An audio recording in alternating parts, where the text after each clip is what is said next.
안녕하세요. 법무법인 화인의 정홍식 변호사입니다. 오늘은 변경시공 여러 가지 수많은 공정에서 이제 변경시공이 다 발생할 수 있습니다만은 그 중에서도 특히 내와 피복을 뿜칠로 했을 경우 두께가 좀 부족하게 시공된 경우, 그러니까 변경시공에 대해서 한번 생각해 볼까 합니다. 이 대부분의 변경시공은 사실 기능이나 안전이나 미관상 큰 지장을 초래할 정도는 아니기 때문에 통상 그런 경우 공사비 차액으로 이렇게 배상하라 이렇게 판결을 하는 것이 대부분입니다. 가령 액체 방수 두께가 부족하다고 판정이 됐을 경우 그 부족한 만큼 공사비를 덜 들였을 것이니까 그 부분을 배상하라는 것이죠.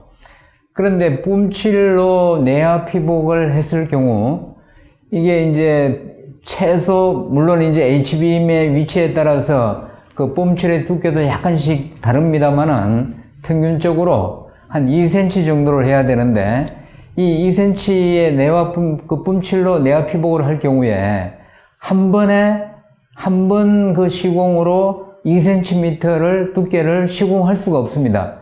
1cm 정도를 먼저 내와 피복을 입히고 그게 어느 정도 양생이 되면 다시 한번 뿜칠을 해서 그 2cm의 충족을 시켜야 되는데 그러다 보니까 이제 현장에서 이 내와 피복 두께가 부족한 것이 공사가 다 완료된 뒤에 그런 사실이 이제 만약에 확인이 되면 이때는 그걸 다시 그 2cm 두께가 되도록 시공을 하는데 비용이 아주 만만치 않게 들게 됩니다. 그렇게 H빔에다가 이제 내와 피복을 해서 다 설치한 후에 마감재까지 다 시공을 했을 경우 그 두께 부족분을 다시 시공하려면 이미 시공해 놓은 마감재를 다 철거하고 다시 1cm를 그 부족한 부분만큼 뿜칠을 더 하고 이제 마감을 다시 해야 되다 보니까 시간도 시간이지만 비용이 만만치 않게 들게 됩니다. 그래서 이 현장에서 이 공사 관리를 총괄하면서 책임지는 현장 소장 등은 이 H빔에 입히는 그 내와 물질을 뿜칠로 했을 경우 요 관리에 아주 주의를 해야 되는 그 이유가 되는 것입니다. 이렇게 그 내와 피복을 뿜칠로 했을 경우 특히 부족한 경우가 종종 발생되는 이유는 현장에서 공사 관리를 총괄해서 책임지는 책임자들 입장에서는 수많은 공정 중에 공사 대금이 좀 큰 부분은 많은 신경을 쓰지만 공사 대금이 적은 경우는 신경을 좀 덜 쓴다고 합니다. 그러다 보니까 사실 그 H빔에다가 내와 피복을 뿜칠로 할 경우에는 사실 그 총 공사비는 얼마 되지 않거든요.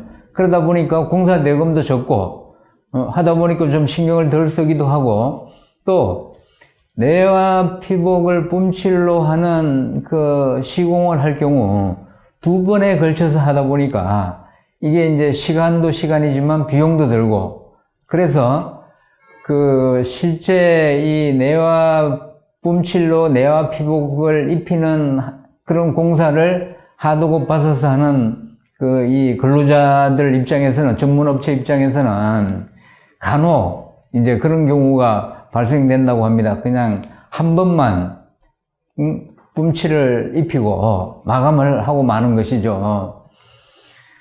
오늘은 하여튼 이 내와 피복 두께 부족에 대해서 살펴봤습니다만은 공사 대금도 적고 하다 보니까 부족한 경우가 종종 발생된다고 하니까 공사 관리를 총괄하는 현장 소장 등 입장에서는 이 부분에 대해서 좀 더 신경을 써야 될 것으로 보입니다. 이상 법무법인 화인의 정홍식 변호사였습니다. 감사합니다.